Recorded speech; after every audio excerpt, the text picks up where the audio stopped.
열왕기상 9장 1절에서 9절까지 말씀을 교독합니다. 솔로몬이 여호와의 성전과 왕궁 건축하기를 마치며 자기가 이루기를 원하던 모든 것을 마친 때에 여호와께서 전에 기브온에서 나타나심 같이 다시 솔로몬에게 나타나사 여호와께서 그에게 이르시되 내 기도와 내가 내 앞에서 간구한 바를 내가 들었은즉 나는 내가 건축한 이 성전을 거룩하게 구별하여 내 이름을 영원히 그곳에 두며 내 눈길과 내 마음이 항상 거기에 있으리니 내가 만일 내 아버지 다윗이 행함같이 마음을 온전히 하고 바르게 하여 내 앞에서 행하며 내가 내게 명령한 대로 온갖 일에 순종하여 내 법도와 율례를 지키면 내가 내 아버지 다윗에게 말하기를 이스라엘의 왕위에 오를 사람이 내게서 끊어지지 아니하리라 한 대로 내 이스라엘의 왕위를 영원히 견고하게 하려니와 만일 너희나 너희의 자손이 아주 돌아서서 나를 따르지 아니하며 내가 너희 앞에 둔 나의 계명과 법도를 지키지 아니하고 가서 다른 신을 섬겨 그것을 경배하면 내가 이스라엘을 내가 그들에게 준 땅에서 끊어버릴 것이요 내 이름을 위하여 내가 거룩하게 구별한 이 성전이라도 내 앞에서 던져버리리니 이스라엘은 모든 민족 가운데에서 속담거리와 이야기거리가 될 것이며 이 성전이 높을지라도 지나가는 자마다 놀라며 비웃어 이르되 여호와께서 무슨 까닭으로 이 땅과 이 성전에 이같이 행하셨는고 하면 같이요 대답하기를 그들이 그들의 조상들을 애굽 땅에서 인도하여 내신 그들의 하나님 여호와를 버리고 다른 신을 따라가서 그를 경배하여 섬김으로 여호와께서 이 모든 재앙을 그들에게 내리심이라 하리라 하셨더라. 아멘. 할렐루야. 하나님의 크신 은혜와 평강이 오늘도 변함없이 여러분 가운데 가득 넘치기를 주님의 이름으로 축원합니다. 오늘 본문 말씀은 이 성전 봉헌식이 마친 후에 하나님께서 솔로몬에게 다시 직접 나타나신 사건입니다. 2절 보면 이제 전에 기브온에서 나타나심 같이 이제 이렇게 말씀하시잖아요. 기브온에서 나타나신 같이 이 사건이 어떤 사건이냐면 3장에 나오죠. 솔로몬이 왕위에 오른 지 얼마 안 돼서 그때 일천 번제를 드리잖아요. 그리고 이제 그날 밤 하나님께서 솔로몬의 꿈에 나타나신 적이 있었습니다. 그래서 이제 솔로몬에게 내가 너에게 무엇을 줄고 너는 구하라 하니까 솔로몬이 재판할 수 있는 지혜를 주십시오 해서 하나님이 지혜를 주시고 부귀와 영광도 더하여 주셨던 바로 그 사건입니다. 그래서 이제 오늘 9장에 이제 나타나셨다라고 할 때도 그러면 이것도 이제 꿈에 나타나신 것이구나, 직접 나타나시되 꿈에 나타나신 것이다 이렇게 우리가 알 수가 있는 거죠. 오늘은 그러면 이제 뭐라고 말씀하시는가? 이제 3절 말씀이에요. 한번 같이 읽어봅시다. 시작. 여호와께서 그에게 이르시되 내 기도와 내가 내 앞에서 간구한 바를 내가 들었은즉 나는 내가 건축한 이 성전을 거룩하게 구별하여 내 이름을 영원히 그곳에 두며 내 눈길과 내 마음이 항상 거기에 있으리니. 하나님께서 솔로몬에게 내가 너의 기도와 간구를 들었다 말씀하시죠. 그리고 내가 이 성전에 내 이름을 영원히 두겠다 이렇게 말씀을 하세요.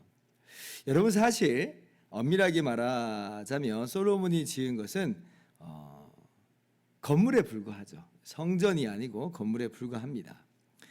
만약에 하나님께서 솔로몬이 이렇게 성전을 지었다 한들 나 그거 필요 없다 그거 나는 거기에 내 이름을 두지 않겠다라고 해버리면 아무리 높아도 아무리 아름답고 웅장해도 그냥 건물에 불과한 거예요. 성전은 아닌 것입니다. 그런데 하나님께서 오늘 뭐라고 말씀하신 거예요? 솔로몬에게 너가 지은 그 건물에 내 이름을 영원히 두겠다라고 말씀하세요. 그러니까 성전으로 하시겠다는 거예요. 성전으로 하시겠다. 그러니까 이게 참 은혜예요. 우리는 이제 우리가 피해야 될 오해가 하나 있는데 이제 뭐냐면 우리가 하나님께 뭔가를 해드린다 이런 생각을 할 때가 참 너무나 많아요. 그런데 정말 진지하게 생각을 해보면 전혀 그렇지 않습니다.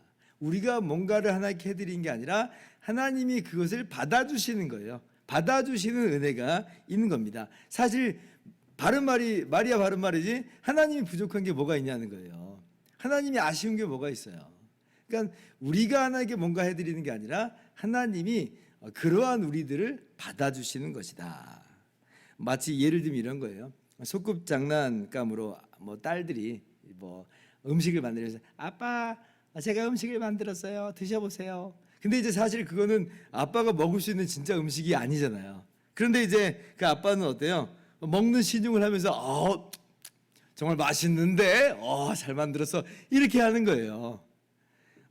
기특한 모습이긴 합니다만은 엄밀하게 말하자는 거예요. 엄밀하게 말한다면 그 자체가 무슨 소용이 있는 것은 아니다.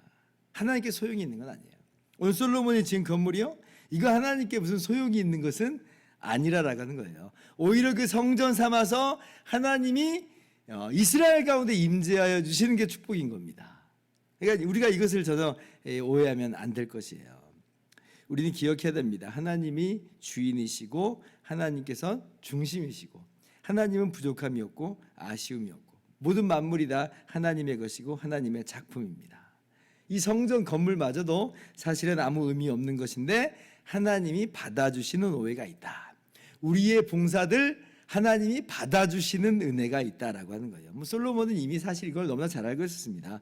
열왕기상 8장 27절 보면 하나님이 참으로 땅에 거하시리이까 하늘과 하늘들의 하늘이라도 주를 용납하지 못하겠거든 하물며 내가 건축한 이 성전이오리이까. 솔로몬이 아는 거예요. 내가 이렇게 건물을 금치를 다 한다 한들 이것이 하나님께 무슨 소용이 있겠느냐는 거예요. 그러나 하나님께서 오늘 솔로몬에게 받아주시겠다라고 말씀하여 주신 것입니다. 이러한 이 모습을 보면서 우리의 자세, 우리의 봉사, 우리의 헌신 이런 것들을 다시 한번 재정립하면서 마치 우리가 하나님께 뭔가를 해드리는 것 같은 그러한 우쭐한 마음은 우리가 다 내려놓고 받아주시는 은혜를 다시 한번 기억하면서 감사하는 우리가 되었으면 좋겠습니다. 자, 이제 그러면서 하나님께서 이제 솔로몬에게 약속을 하셨죠. 이걸 이제 성전 삼으시겠다 말씀하시면서 내 기도와 네가 내 앞에서 간구한 바를 내가 들었은즉 이렇게 말씀을 하세요. 자, 솔로몬의 기도를 들으셨다라고 하는데 이 솔로몬의 기도가 무엇인지 우리가 주일날 함께 살펴봤죠. 그리고 월요일날 새벽에도 함께 살펴보았습니다. 요점만 말한다면 성전에서 또는 이제 성전을 향하여 기도할 때 하나님 들으시사 우리를 용서하여 주십시오, 회복시켜 주십시오 라고 하는 그러한 기도의 내용이었어요.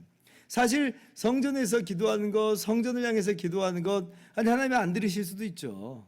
그런데 들어달라는 거예요. 이걸 성전 삼으시고 들어달라 이 말이니까 하나님께서 근데 오늘 어떻게 하시겠다는 거예요? 그렇게 행하시겠다는 겁니다.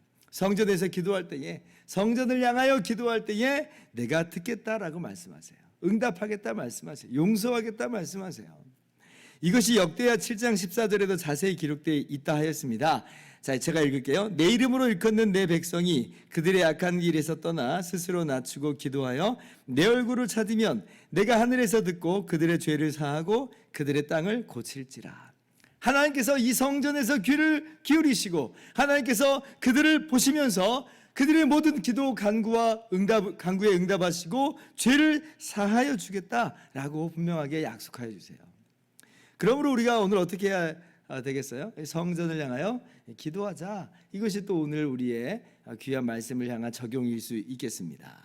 다시 한번 분명하게 말씀드립니다. 성전, 즉 참성전으로 오신 예수 그리스도 안에서 기도할 때에 하나님은 우리의 기도를 들으세요. 우리가 예수 그리스도의 이름으로 기도할 때에 하나님은 응답하세요. 우리가 예수 그리스도의 공로를 힘입어서 나아갈 때에 하나님은 우리의 모든 죄악을 용서하시고 우리를 항상 회복시켜 주십니다.